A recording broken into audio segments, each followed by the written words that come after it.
Hello po sa inyong lahat mga ka-crypto. Ako po si Pinoy Crypto Trader at sa video na ito ay atin pong pag-uusapan ang tungkol dito kay Shiba Inu kung patuloy pa rin nga ba siya sa kanyang pag-akyat patungo sa presyong ayan 40 digits 1.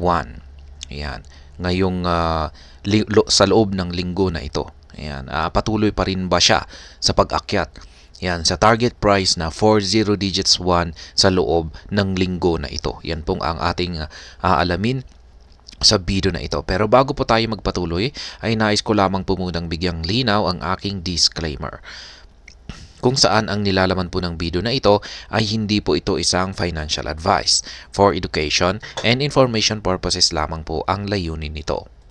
Maliban po dito ay nais ko na rin pong magbigay babala na wala pong kahit anumang group chat ang Pinoy Crypto Trader. Ayan, Shiba Inu price has bowed to bearish pressure but the current drawdown paints a generally bullish picture for the week. Ayan. Kung pagmatagal na po nating sinusubaybayan si Shiba Inu ay alam po natin na matagal na itong bumabagsak or talagang pinapahirapan ng bearish pressure. Yan, kaya medyo kung pag hindi siya bumabagsak ay nagsa-sideways na lamang siya or nagko-consolidate.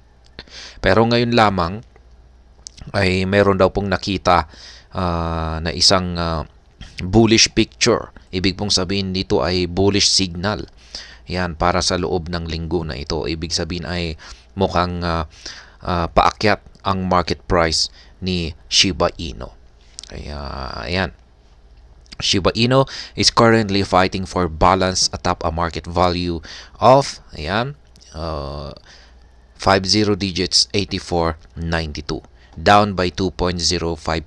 Ayan, bumagsak siya ng 2.05%. The market cap is also down by 2% to nasa halos 5 million.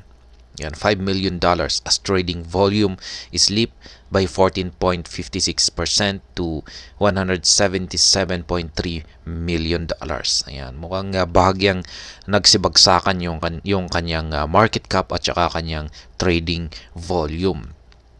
Despite this outlook, the optimism surrounding Shiba Inu's recovery remains high as traders might consider the slump prices a discount to re-enter the market. Ayan, marami naman pong patuloy na may optimism na pananaw dito kay Shiba Inu maski nagkaroon ito ng bahagyang pagbagsak. Ayan, ang tingin ng mga traders dito ay opportunity ito para makabili. Yan, or pumasok sa market sa discounted price or mas mababang presyo. Kaya yan po ang tingin ng mga traders dito sa bahagyang pagbagsak ni Shiba Inu. Kaya yan, is Shiba Inu to 40 digits 1 a possibility? Ayan, $0.00001. Posible kaya ito? Yan, lalong-lalo na sa loob ng linggo na ito. For the better part of the year, Shiba Inu has struggled when it comes to its price performance. Yan, totoo po yan. Kung isa po tayo sa mga matagal ng holders or nagtitrade dito kay Shiba Inu ay sang-ayon po tayo rito na medyo hirap po siya. Ayan, na magpakita ng magandang price action or price performance. Notably, the token's actual ecosystem growth has not been reflected in its price gains. Despite launching Shibarium in August, SHIB has lost 8% of its value in the past 3 months. Kaya yan, maski nailabas yung Shibarium nitong buwan ng August ay wala pa rin. Yan, sa katunayan ay nagkaroon siya ng loss na 8% sa kanyang value nitong nakalipas na 3 buwan.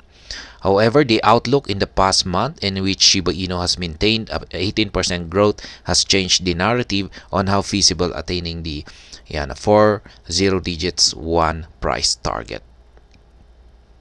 Ayan, mananatili pa rin po yung kanyang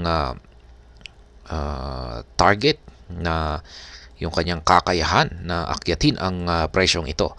In the past few days, Shiba Inu rose to a high of, ito po yung umakyat po siya nitong nakalipas na mga araw sa presyong ito. Yan, pero halos malapit na po niyang halos napakalapit po niyang magbawas ng isang zero. Ayan, 50 digits, 9523. Ayan, sobrang lapit na po. Ay magiging 4 digits, 40 digits na. Giving the first glimpse that erasing 10 in the short term is possible. Ayan. Retesting the 40 digits 1 price level might be more connected to trends surrounding Bitcoin at this time. Ayan, totoo po yan. Yung nanghatak po rito ay yung nagaganap na pangyayari ngayon dito kay Bitcoin. Yung kanyang nalalapit na approval sa spot Bitcoin ETF. Kaya yan po talaga naapekto sa lahat ng mga cryptocurrencies. Kasama na po rito si Shiba Inu. At ito yung nagdulot para halos malapit na pong akyatin ni Shiba Inu ang presyong 40 digits 1 na ito. The slumping price and trading volume can easily shift gear if Bitcoin reverses its current bearish curve. Ayan. Though Shiba Inu is ready for its ride, the outlook of the BTC remains a bottleneck that it has not decoupled from. The decoupling can happen at any time, and with the observable revival in the project's burn rate, the odds are higher. Ayan. Unrealistic timeline. Ayan, ito naman yung panahon. Shiba Inu's volatility makes any scenario feasible in the short term.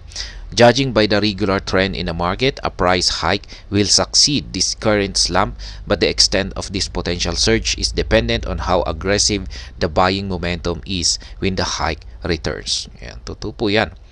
Depende po yan sa bullish momentum. Yan po yung kung gaano ka-agresibo yung mga buyers. Yan, yung bibili dito kay Shiba Inu. Kaya kung mas marami talaga ang magkaka-interest dito, yan, investors interest na bibili ay yan, mas malaki yung kanyang aakyatin na presyo. Kaya nakadepende po sa mga buyers. Besides the short-term outlook, many bullish thesis projects have more ambitious price targets for Shiba Inu in the long term. Ayan, projects po yata ito. Ayan, thesis projects. Ayan, mga short term na maraming mga eksperto raw ang nagsasabi na may naakyatin ni Shiba Inu ang mga ambitious price targets. Kapag sinabi po nating ambitious price targets ay ito po yung mga presyo na parang hindi ka panipaniwala.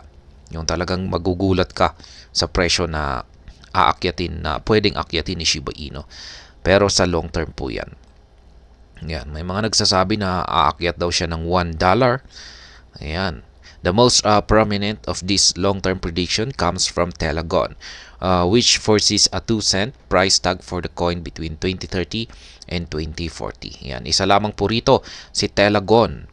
Yan, kung saan ay naglabas po siya ng prediction na aakyat daw si Shiba Inu ng presyong 2 cents sa taong 2030 at saka 2040. Kaya yan. Ang masasabi ko naman rito ay ayan nga, nakadepende pa rin yan sa mga investors interest.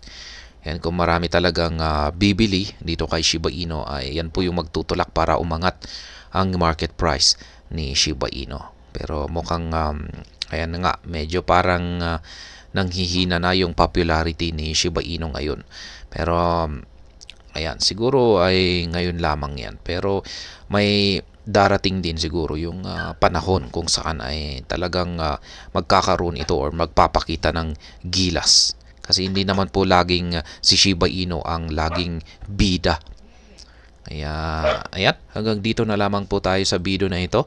Sana po ay inyong nagustuhan ang aking paliwanag dito. Kung inyo po itong nagustuhan, pakiclick lamang po ang like button nito. Para naman po sa mga bago lamang dito, kayo po ay aking inaanyayahan para mag-subscribe. Pakiclick na rin po ang bell icon nito dahil ito po ang siyang magsisilbing notification nito sa mga bago kong videos na akin pong ina-upload sa aking YouTube channel na ito. Marami pong salamat sa panunood. Ingat po tayo lagi at God bless po sa ating lahat.